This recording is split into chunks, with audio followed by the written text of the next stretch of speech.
For our island, since the year 2000, the fastest growing of all agriculture has definitely been the cattle industry. The cattle industry has been growing here at a rate of almost 40% per year since 2000. Wow. And the cattle industry of Hawaii is doing so well because Hawaii is free of the West Nile virus and the mad cow disease. Nice. Neither one of those challenging issues here in the islands. Feedlots in both Washington and Texas actually come to Hawaii to buy up all of our land. And I was amazed when I found out that last year, Hawaii as a state shipped almost 100,000 head of cattle to the USA. Wow. You know, you just don't think of our islands as being a major source of America's beef. Oh yeah, you know, as far as our beef goes, yes. Typically it's fattened up, feedlots on the mainland, slaughtered, and then shipped back to us. Now we do have a couple, well on this island, one major slaughterhouse. Egrets aren't too far. Sanchez Ranch up in Waialua does raise cattle to full size and has their slaughterhouse. And you can buy what I call pure island grown beef at the Waialua Country Store, which is up above Opeka Waterfalls. Also, you can find it at what I call the small grocery stores on the island. That would be Kojima's down in Koloa, and then also Suyoka's store in Kapa. As far as the big grocers, the Kmart, the Safeways, the Foodlands, the Star Markets, even the Big Saves, they want to have guaranteed volumes of what they're bringing in, and so they're only bringing in beef from the mainland. Same with Costco, it's all coming in from the mainland.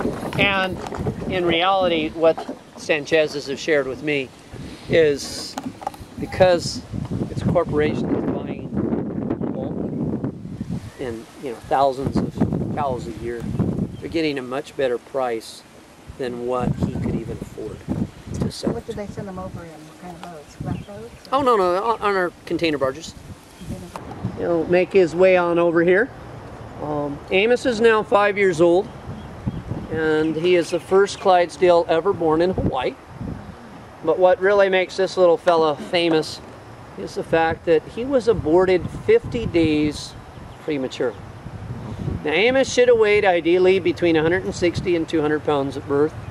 He was born at 37 pounds. Wow. So premature that the little fella had no hair, and his hooves were still gel packs. We actually hand-raised Amos in our house for 64 days. Did you have to rig up an incubator? Oh yeah, I made up an incubator. We monitored his body temperature with room temperature for 34 days. Wow. And of course, the ideal temperature for a horse is 100.4.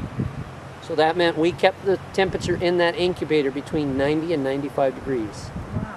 Talk about tough at night. Yeah. You've been up, you're feeding him every hour. You're suffering sleep deprivation, and you're in a little room that is over 90 degrees. But my wife and I survived it. Actually, I say Amos brought us closer together as a couple. And Amos survived it, most importantly. Today he is in the record books as the most premature and smallest draft horse to ever survive. So you're the Guinness Book of Records? He's always going to be about 16 and a half hands. He's got short legs. We don't expect his legs to grow so he can grow to his potential of 18 and a half. You'll never be able to pull the wagon like Oh no, he works 3 days a week. Really? I drive him singly, and then also he works with his mother. He actually will pull. He's a stronger horse than Lucas as far as his willingness to pull. Now he's a little fireball, and it's very typical. The smaller horses tend to work a lot harder than the big ones, just because everything out in the pasture is a little bit more of an effort fighting for food. You know, the pecking order and all of that. Amos, what you doing?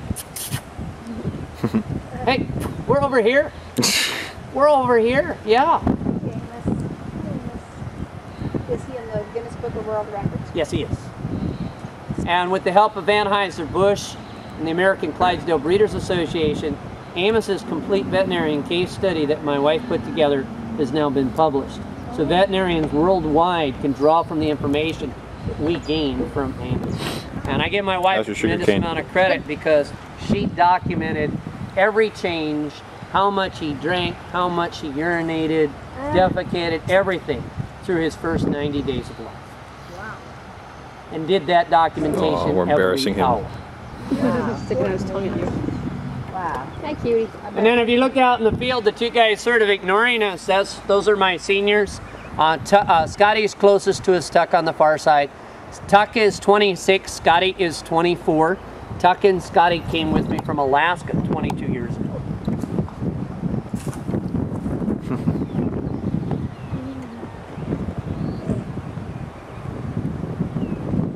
Now, Tuck is 26, Scotty's 24. The life expectancy of a Clydesdale is almost 17. Really? Wow. And how My old oldest lived- you have? 6 years and Huh? these are what, 6 6 years? and 21. 21. That's quite old for Clydesdale. Yeah, well, my oldest lived to be 27 though, and I drove Buddy until 2 days before he died. I'm happy to say he was happy to the end. He died of a collapsed intestine. Basically, the surgery and then the autopsy that followed proved that basically he wore his intestines out. And I mean, if we couldn't all live as full a life as Buddy did. I had Buddy for 26 of his 27 years of his life. Definitely a friend. And Tuck and Scotty, Tuck at 26, he worked all day yesterday. Both of them still work 2-3 days a week. As I say, I'm never going to tell one of my old friends you're not needed anymore. And they love to go to work. Yeah. Actually, Tuck and Scotty are my two best parade horses or wedding horses. They love this special events. They want a big crowd, let us show off. Matter of fact, you put them in a big crowd of people and you'd swear that they were 4 or 5 years old. I mean, their heads are up, they're prancing, they're dancing, they're just, I mean, they are just as proud as, look at me, I'm beautiful. But yet at the same time, for me, I got a horse that's prancing and everything that I know is always going to be under control. And so I've taken them into crowds of 1,000 people.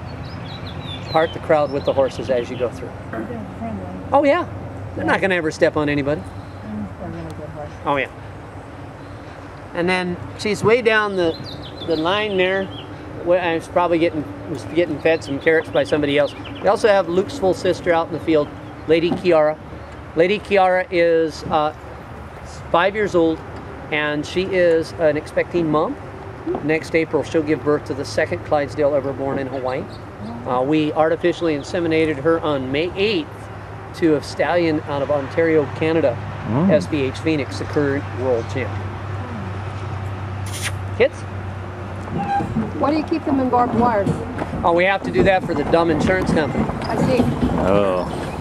Insurance company requires barbed wire. Barbed wire doesn't slow a horse down any more than regular wire or wooden fence, but they require barbed wire. Matter of fact, we wanted to just go to electric fence, and they said no, because if you turn the electric fence off, the horse can walk through.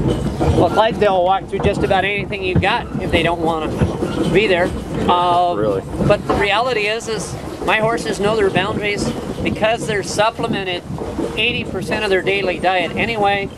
They're just out there having a good time. They know where their fence is. Matter. High def hens.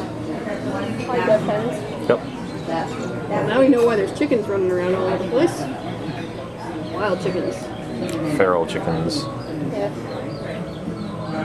Dun dun dun dun dun dun dun dun. Probably better for them than being stuck in some egg farm somewhere. Cute couple down here. Zebra doves.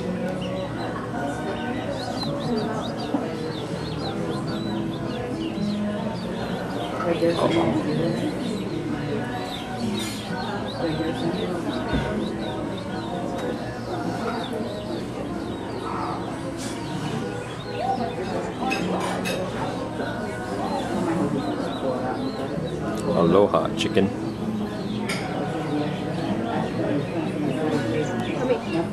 Something's armpit.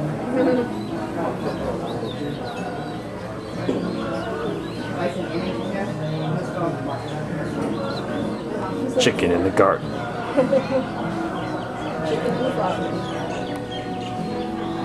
Would you like salad with your chicken?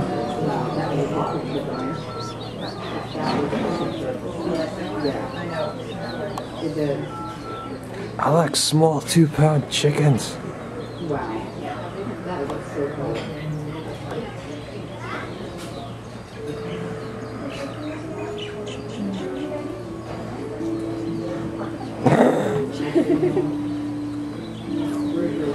Chicken charge. That was so funny. We put that little family that ran so close by us. Not a French fry or something. It's mine. You can't have it. I had cracked corn and feed them. They were so cute. That family of those little tiny chicks that was by our hotel.